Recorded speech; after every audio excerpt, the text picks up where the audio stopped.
You ever have one of those moments when your entire reality shifts in the blink of an eye? When every truth you stood on suddenly collapses under you?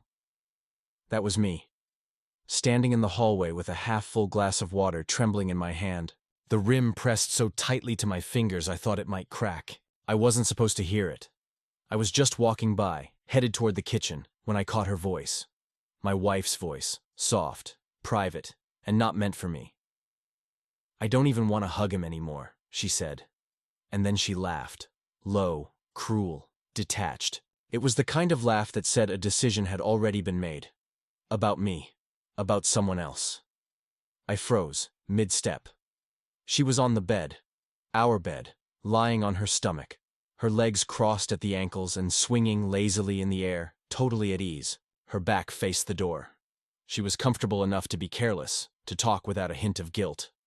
I stood still, barely breathing, heart thudding hard enough that I thought she might hear it. Then came her whisper, a smug murmur like a secret, shared between co-conspirators. "I know, but I can't help it. I don't feel anything when he touches me. It's like I tolerate it, you know? It's not exciting." Silence. Then, another small, knowing giggle. "Of course I want to. I just have to be careful. He's not stupid." I closed my eyes. In, out. Slow breaths. If I didn't, I was going to put my fist through the wall. It wasn't the words alone that wrecked me. It was her tone, the silky calm of someone already past caring. She wasn't uncertain. She wasn't conflicted. She was confident. Smug. She'd already moved on in her mind, brushing away everything we'd built like lint from her sleeve. My grip on the glass tightened. I wanted to storm in, confront her, demand to know who she was talking to. But something inside me froze solid instead. Anger would give her what she expected. A tantrum, a wound to feed her self-justification. She thought I was predictable, emotional, weak. Not this time. She didn't want to hug me anymore? Perfect. She wouldn't have to. She didn't feel anything when I touched her? Fine. She'd never have to feel my touch again. So I turned around, calm as stone, walked to the kitchen, and placed the glass gently on the counter. Then I just stood there for a moment, letting her words rot and spread in my mind like poison seeping through roots. And from that point on, she ceased to exist. She wanted distance. She was about to learn what hollow, merciless distance really felt like. The beauty of silence is that it hurts sharper than screaming ever could. I didn't yell. I didn't cry. I didn't argue. I stopped. Stopped asking how her day was. Stopped reaching for her hand. Stopped trying to bridge the gap she'd gleefully opened. I slipped into quiet disappearance, a ghost haunting the home we once built together. At first, she didn't notice. Too busy texting, smiling at her phone, humming as she dressed for work. She probably thought I was in one of those quiet spells people mistake for introspection. Perfect. Dinner became mechanical. Two people eating in silence, her fork clinking against the plate like clockwork. At night, when she reached to curl against me, I turned over, leaving a gulf of cold sheets between us. She said nothing. Not yet. By day 4, 5, her steps changed. Hesitant. She could feel static in the air, the absence of interaction pressing on her like a weight. Finally, one morning, she spoke up as I rinsed my coffee cup in the sink. "Hey, are you okay?" I looked straight at her, smiled faintly. "Yeah. Why wouldn't I be?" It was a real smile, but stripped of warmth. There was nothing behind it but frost. "I don't know," she said, frowning. "You've been quiet." I shrugged.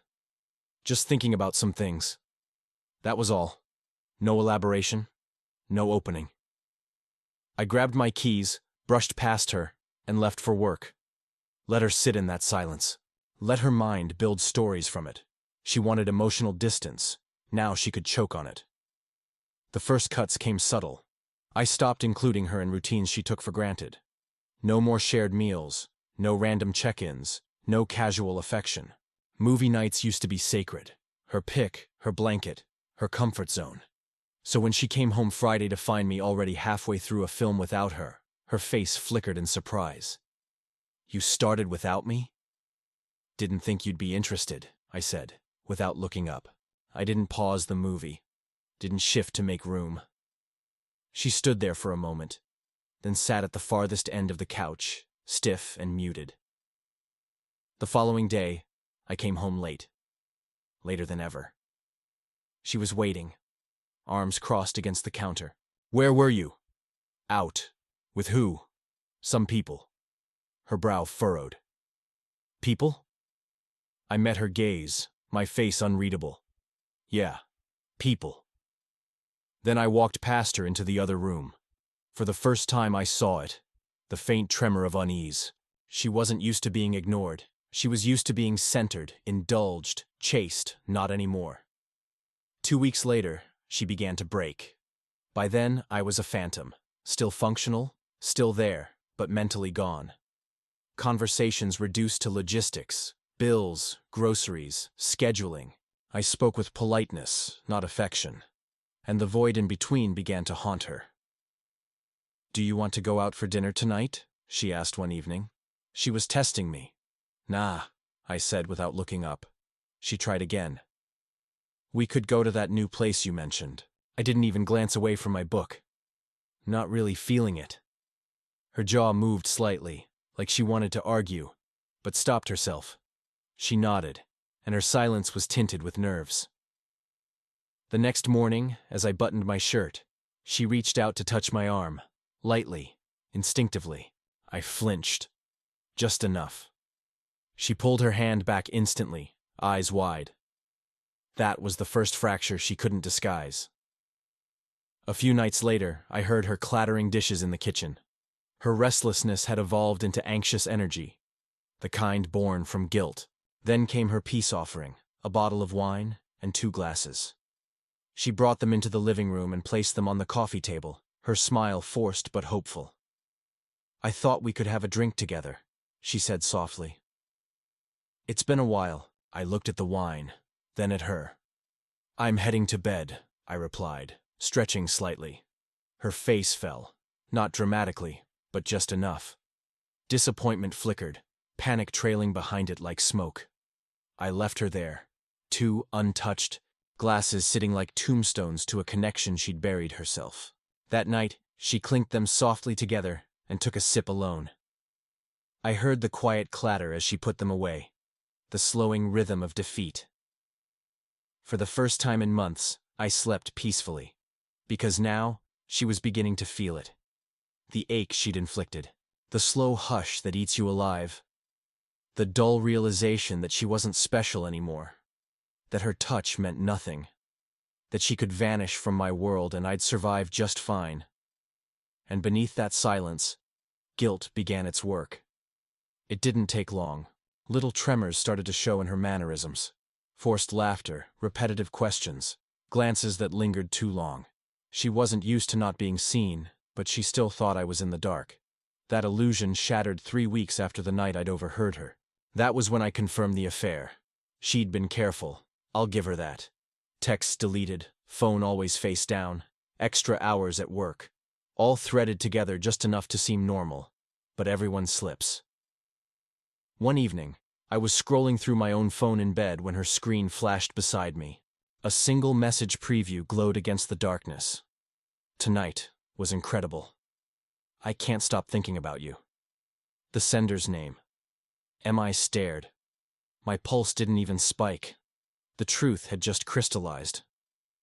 She came out of the bathroom, towel draped over her shoulders, humming softly. She didn't see the message, didn't notice my quiet, steady stare. I didn't confront her. Not yet. I had been patient this long, and now I had proof. Up until then, silence had been my weapon. Now, I had ammunition. The next morning she left for work, blowing me a distracted kiss on her way out. 20 minutes later, I sat at my desk, opened my laptop, and began. Step 1. Find out who M was. It didn't take long.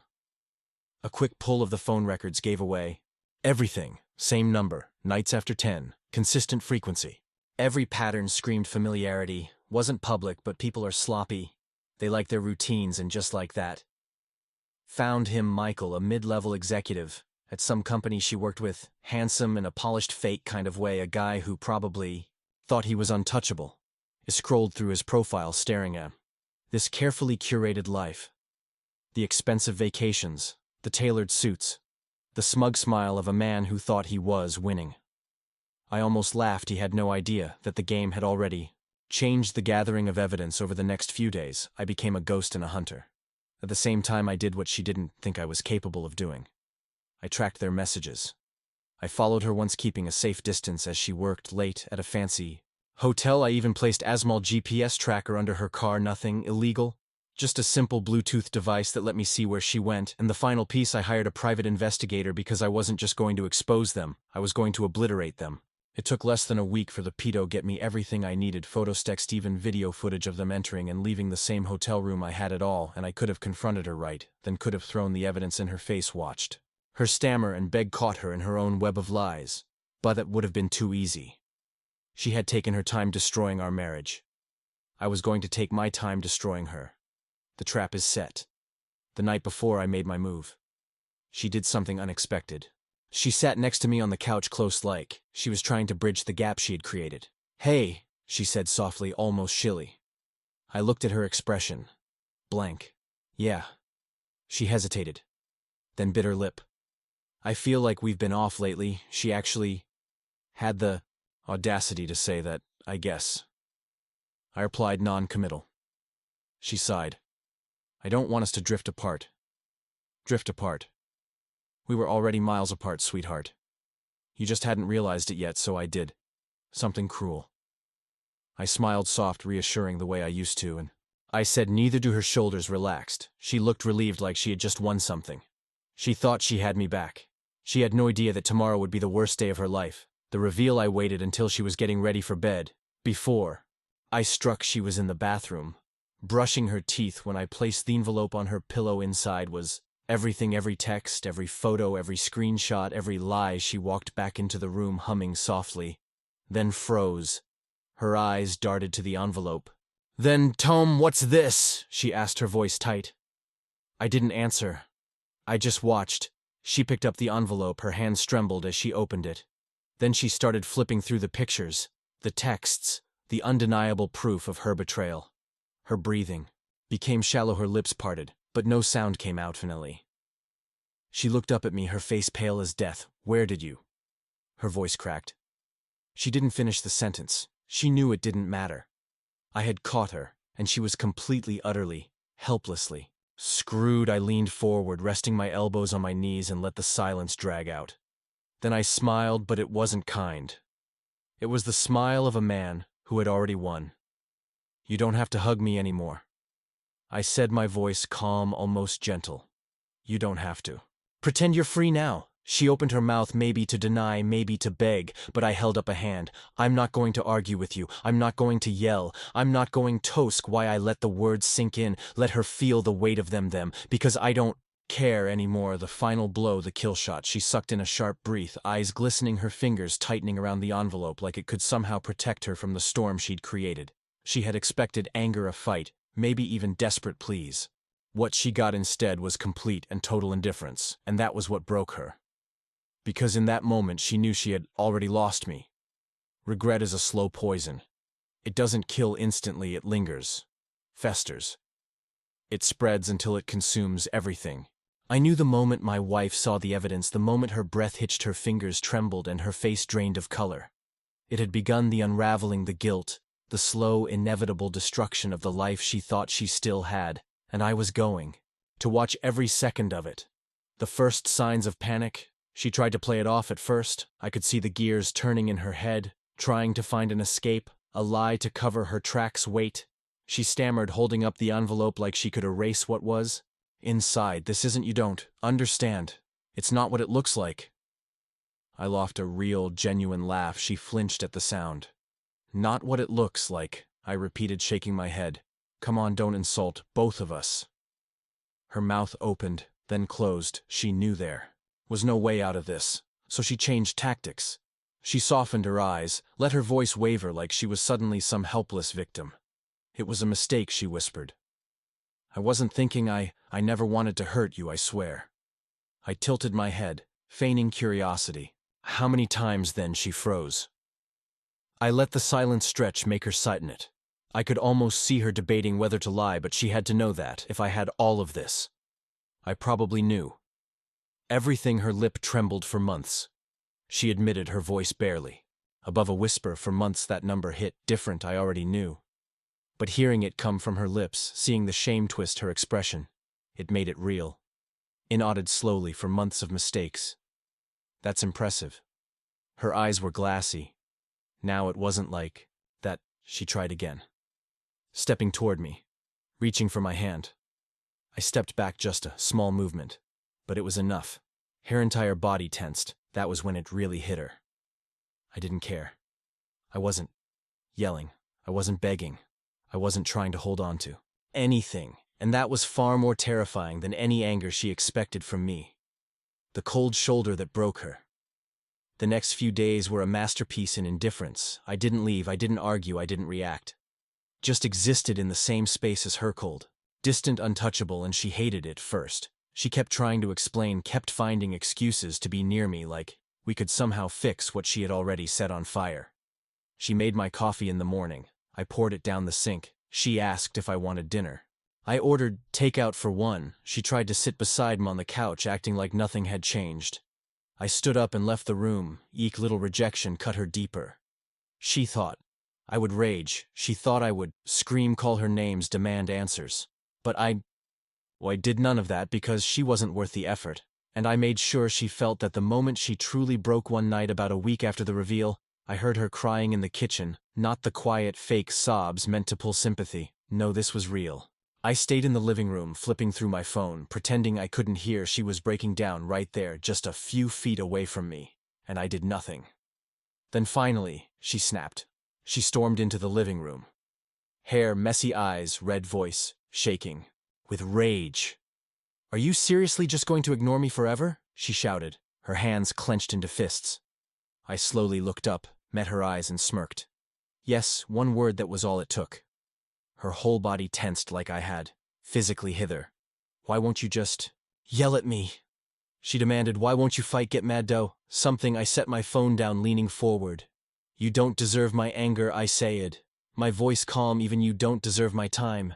You're nothing to me." Tears welled in her eyes. "I was stupid," she whispered. You thought I'd never leave." I finished for her. "You thought I'd always be here, that no matter how many lies you told, how many nights you spent with him, I'd still be waiting like a fool." She swallowed hard, her breath shaky. I was wrong. I exhaled softly, shaking my head. "Yes, you were. That was it." That was the moment she realized she had lost not just our marriage, not just me, but herself. Watching the walls close in on her.